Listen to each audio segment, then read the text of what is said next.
नमस्कार, जय भीम, नमो बुद्धाय। आप सबको नमस्कार। आशा है आप सब लोग अच्छे हैं। एग्रीकल्चरल रिफॉर्म्स के बारे में बात करना मैं चाहती थी। मैंने इस विषय पर कई बार बोला है और आप लोगों के जो मेल्स मिल रहे थे उस आधार पर देखिए, विगत 7 वर्षों का जो केंद्र सरकार का कार्यकाल है और जो मोदी जी का कुशासन है, चाहे आप उत्तर प्रदेश की बात करें या पूरे भारतवर्ष की बात करें, तो सारे फैसले क्रांतिकारी और अहम हैं, इसमें कोई संशय नहीं। सांप्रदायिकता का उदय हुआ, सरकार की दमनकारी प्रवृत्ति सामने आई, चाहे वो अल्पसंख्यक हों, दलित हों, गरीब हों, उनके हितों का शोषण हुआ, संवैधानिक संस्थाओं को पंगु बनाया गया, व्यवस्था को तहस नहस किया गया। तो देश बिक रहा है गुलाम,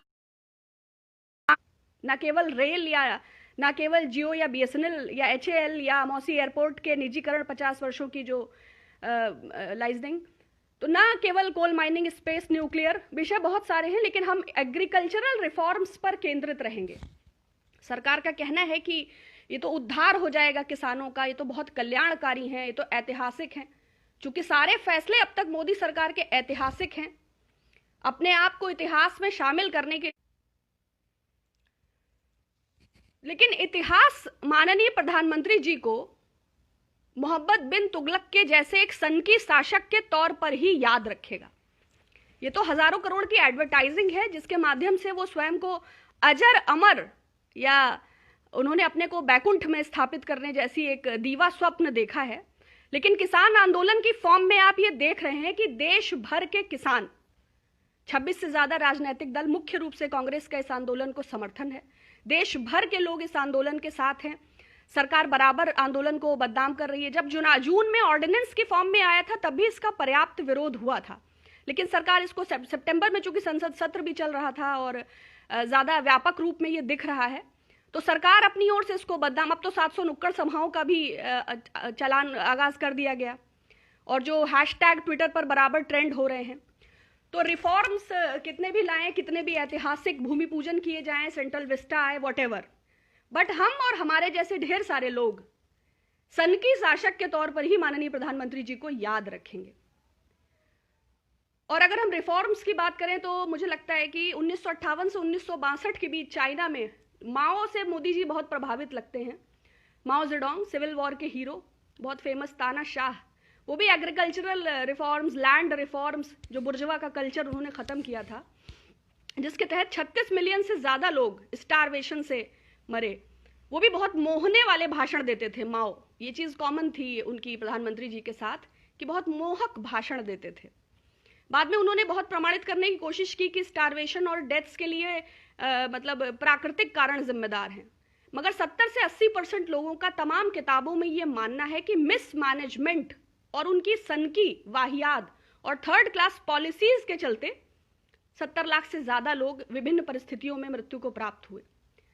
तो हम ग्रेट लीप फॉरवर्ड फेमाइन की बात करें या बंगाल फेमाइन की बात करें, तो उसी तरह जो सनकी पॉलिसीज हैं हमारे प्रधानमंत्री जी की, हालांकि खेती भी संविधान के मुताबिक प्रांत का विशेषाधिकार है, लेकिन प्रांतों से डिस्कशन की प्रधानमंत्री जी को आदत नहीं है। वो तो रात में फैसला लें, सुबह लागू हो जाना चाहिए या फिर आधी रात में। अब उनका कहना है कि संशोधन हो सकता है। अगर कोई चीज परफेक्ट है और सरकार ये दावा करती है कि इससे उद्धार होगा, इससे कल्याण होगा, इससे विकास होगा, तो सरकार ये क्यों कह रही है कि संशोधन की आवश्यकता है?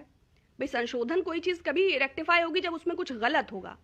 और आपको याद होगा कि नोटबंदी में भी आज पता चला कि 2,500 रुपए निकाल सकते हैं, कल 4,000, परसों 4,200, फिर 2.5 लाख। फाइनेंशियल एक्सप्रेस की एक रिपोर्ट के मुताबिक लगभग 46 बार नियमों में परिवर्तन किया गया। और सबसे ज्यादा जो मूर्खतापूर्ण बात थी नोटबंदी में वो ये थी कि नोट तो छप गए थे मगर एटीएम के मुंह का साइज नहीं लिया गया था। तो 2 लाख से ज्यादा एटीएम से वो नोट बाहर नहीं निकल पा रहे थे, फिर सरकार ने बाद में चेंजेस किए। तो जो शासक इतना मूर्ख है कि ये भी नहीं सोचता है कि उसके लिए गए फैसलों का अवाम पर क्या प्रभाव पड़ेगा। आप गब्बर सिंह टैक्स की बात करें, ट्रस्ट ऑफ डेस्टिनी से कंपैरिजन था, सेंट्रल हॉल में सेलिब्रेशन था, बहुत ग्रैंड उससे जोर शोर से लॉन्च किया, और एक रिपोर्ट के मुताबिक उसमें 40 बार से ज्यादा संशोधन किए गए। तो भाई 2-4-10 लोगों से डिस्कस कर लेना चाहिए। वित्त मंत्री को पता नहीं नोटबंदी हो रही है, तो ऐसे जो ऐसे सनकी फैसले होते हैं, क्योंकि एजुकेशन और स्कूलिंग बड़ी नेसेसरी होती है। कोई 16 साल की उम्र में भाग जाए, नेशनल अवार्ड मिल जाए, बहुत प्रतिष्ठित अभिनेत्री हो जाए, कोई पहाड़ पे पर्वत पे चला जाए, लेकिन जो आधारभूत पढ़ाई होती है वो एक इंक्लूसिवनेस, जो एक आइडिया, जो एक डिस्कशन का मतलब होता है, जिससे आइडियाज रिफाइंड होके आते हैं और हमें ये सोचना कि इसका आम आदमी पर क्या असर होगा, कम से कम ये सरकार से अपेक्षा होती है। माओ जेडोंग के एक चीज और प्रधानमंत्री जी की कॉमन है। जब जापानीज इंपीरियल आर्मी ने इन्वेड किया चाइना को, तो उन्होंने जापानीज इंपीरियल आर्मी से हाथ मिला लिया। ठीक वैसे ही जैसे बीजेपी पीडीपी के साथ सरकार बना लेती है, श्यामा प्रसाद मुखर्जी मुस्लिम लीग जिन्ना के साथ हाथ मिला लेते हैं, लेकिन स्वघोषित राष्ट्रवादी हैं, इसलिए राष्ट्रभक्ति पर संदेह ना करें। हालांकि इन कानूनों का विरोध भारतीय किसान संघ आरएसएस के सहयोगी संगठन ने भी किया, लेकिन वो सड़कों पर नहीं उतरे, दबी जुबान, चूंकि सरकार के नुमाइंदे हैं इसलिए खामोश हो गए। ऐसे अनुसांगिक संगठनों का क्या औचित्य जो अपने विचारों पर स्टिक नहीं कर सकते?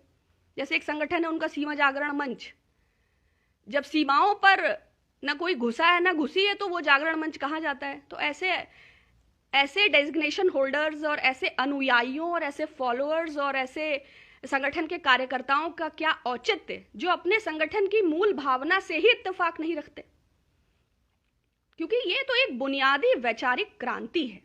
अगर अन्नदाता कराह रहे हैं, एग्रीकल्चर एक ऐसा सेगमेंट है, जैसे हम जियो या बीएसएनएल को कंपेयर करें, तो बीएसएनएल टेलीकॉम का बहुत बड़ा प्लेयर था, सबसे बड़ा उसका नेटवर्क था, मार्केट में उसका सबसे बड़ा शेयर था, और 3 साल के अंदर जियो ने इतना प्रोग्रेस किया और बीएसएनएल की हालत ये हो गई। सरकार के सहयोग के बिना तो नहीं। कितने लोग हैं, और अब क्या है, 3 ही प्लेयर्स हैं टेलीकॉम में, हम विवश हैं। आज 1 GB डेटा है, कल 500 MB हो जाए तो हम कुछ नहीं कर सकते। सेम वे अगर गल्ला मंडी, कोई व्यवस्था, चाहे गल्ला मंडी, चाहे आढ़ती, चाहे एमएसपी, 73 वर्षों से अगर किसानों ने इस पर उंगली नहीं उठाई, तो इसका मतलब है उन्हें जबरदस्ती उद्धार की आवश्यकता नहीं थी। आज अडानी अंबानी के प्रोडक्ट्स का बायकॉट चल रहा है, तो प्राइम मिनिस्टर को सबसे पहले बायकॉट करना चाहिए। देश निजीकरण हाथों में है, ये निजीकरण में है, ये अलग बात है। प्रधानमंत्री का निजीकरण हो चुका है, वो निजी हाथों में है, और ये देशवासियों के लिए चिंता का विषय है। एक एमएसपी जो विगत 2 महीने का एक छोटा सा आंकड़ा है, 1900 करोड़ रुपए का घाटा एमएसपी की वजह से अक्टूबर और नवंबर में हुआ है। मक्का किसानों को लगभग 485 करोड़ रुपए का घाटा हुआ। बाजार मूल्य लगभग 1100 रुपए, और उसको 1100 रुपए से 1550 रुपए के बीच, और निर्धारित एमएसपी इसका 1850 रुपए है। ये अभी सिर्फ 2 महीनों की बात है। ऐसे ही मूंगफली, सोयाबीन में लगभग 333 करोड़ रुपए का घाटा हुआ। धान में लगभग 220 करोड़ रुपए का घाटा है। सिर्फ हरियाणा और पंजाब के लोग थोड़ा फायदे में हैं, क्योंकि वहां पर एक उत्कृष्ट मंडी प्रणाली है जिसको कि सरकार खत्म करने पर आवादा है। अगर प्रांतीय सरकारों को ये जो रूरल टैक्सेस और जो मार्केट सेस टैक्सेस, स्टेट के जो टैक्सेस हैं, ये भी फिनिश हो जाएंगे, और वो लाखों लोग जो कॉन्ट्रैक्ट फार्मिंग या इन मंडियों के खत्म होने से जो ढुलाई करते हैं, जो बही खाते मेंटेन करते हैं, जो मुंशी हैं, जो ट्रांसपोर्टर्स हैं, जो इन गल्ला मंडियों के बीच बीच में काम कर रहे हैं, वो सब बेरोजगार हो जाएंगे। इसके अलावा कर्नाटका में 403 करोड़ रुपए का नुकसान हुआ। मध्य प्रदेश में मक्का, कपास, सोयाबीन, ज्वार और मूंगफली, इसमें अक्टूबर में 39% की कमी आई और नवंबर में 29% की कमी आई। तो जो अभी वर्तमान में इस तरह जूझ रहे हैं, तो आप अनुमान लगाइए कि सरकार क्यों अभी तक इन काले कानूनों को वापस नहीं ले रही, इतने दबाव के बावजूद। नमस्कार, जय भीम, नमो बुद्धाय, आप सबको नमस्कार। I am getting all your messages continuously.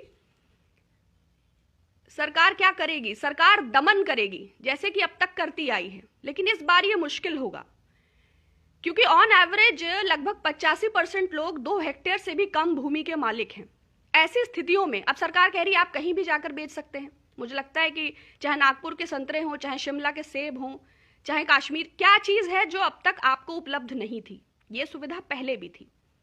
अगर सरकार प्राइवेटाइज कर रही, सरकार अभियोजन का राइट छीन ले रही है, सरकार मुकदमे का अधिकार नहीं दे रही, सवाल नहीं उठा सकते आप, तो सरकार दमन कर रही है। न केवल किसानों के, ये अवाम के दुश्मन हैं, ये सिर्फ और सिर्फ पूंजीपतियों के हितैषी हैं। Thank you so much. तो ये जो हमें हमारे किसानों के साथ खड़ा होना चाहिए, वो लगातार इस कड़कती सर्दी में दिल्ली के बॉर्डर्स को चारों तरफ से घेरे हैं। तो जो दमनकारी सरकार की प्रवृत्ति है, इस खिलाफ आम नागरिकों को भी एकजुट होना चाहिए। सोशल मीडिया पर जो भी उनके लिए अपशब्दों का इस्तेमाल कर रहे हैं, जो भी इस आंदोलन के ठीक है, आप किसी पर्टिकुलर पर्सन के फॉलोअर हैं, आम को आम ही कहेंगे, इमली तो नहीं कहेंगे। पढ़े ना लिखे, नाम मोहम्मद फाजिल खान, तो वही नाम प्रधानमंत्री जी का भी वही हालात है। किसी विषय की जानकारी हो ना हो, कोई पीयूष गोयल साहब हैं, कहीं कृषि मंत्री नरेंद्र तोमर साहब हैं, कहीं राजनाथ सिंह जी बात कर रहे हैं, कहीं अमित शाह जी बात कर रहे हैं।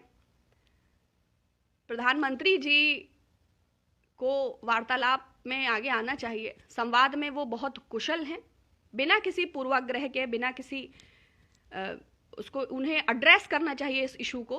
और जो ये राज्यसभा टीवी म्यूट कर, संसद सदस्यों को निलंबित कर, विपक्ष को बाहर बिठाकर ध्वनि मत से इन काले कानूनों को, इन अध्यादेशों को आपदा में अवसर बनाते हुए, कोरोना काल में इस परिस्थितियों का लाभ उठाते हुए जो ये इम्पोज किए गए हैं, इन कानूनों को शीघ्र, अतिशीघ्र सरकार को वापस लेना चाहिए। ये चाहे बंगाल फेमाइन की बात की हो या मैंने ग्रेट लीप फॉरवर्ड की बात की हो, ये ब्रिटिशर्स के जैसी अप्रोच है, ये देश की आत्मा पर कुठाराघात है। तो मैं समझती हूं कि ये काले कानून हर हाल में वापस होने चाहिए। और इसके अतिरिक्त बिल्कुल भरोसा है यकीनन, क्योंकि हम चाहते हैं कि हम हमारे अन्नदाता, जिन पर हम सब आधारित और केंद्रित हैं, वो चाहे राजनीतिज्ञ हो, चाहे विचारक हो, चाहे सोशल, ईच एंड एवरीवन, भोजन के बिना कोई नहीं रह सकता। चलिए, आप सबका बहुत धन्यवाद।